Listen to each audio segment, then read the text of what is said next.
Babe, I want you to remember something. The only person that can advocate for your happiness and your well-being is you, so you have to speak up. You have to.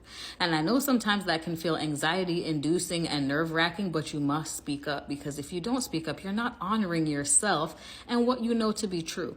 And I'll give you some small examples. If I walk into a restaurant and they seat me in a section I'm not comfortable with, I will very politely ask, I'm sorry, could you please sit me over there? I really would prefer that. I don't like sitting next to the bathroom. I don't like sitting next to the service station. That would make me upset. So me not saying anything is dishonoring what I feel.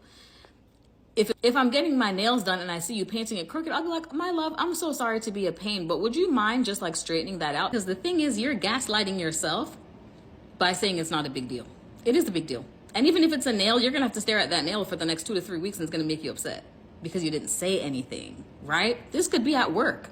This could be in relationships. This could be with family. If you don't like how you're being treated, how you're being spoken to, how the work is being divided, if things are showing up too much on your plate.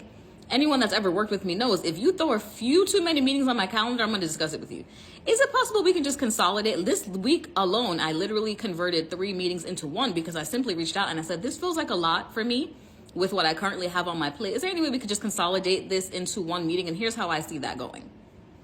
And the person said yes. If I had not spoken up, I'd have to suffer through 3 meetings that I don't want to be in. They weren't going to get me off the hook. They don't know what my needs or my capacity is. And I see with Black women, especially, so often, we gaslight ourselves into thinking we just have to accept because if we speak up for our needs, we're difficult.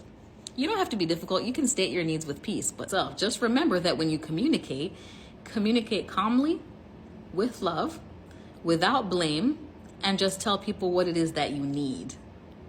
And most often than not, when you approach things that way, people are happy to accommodate your needs. Okay? I love you.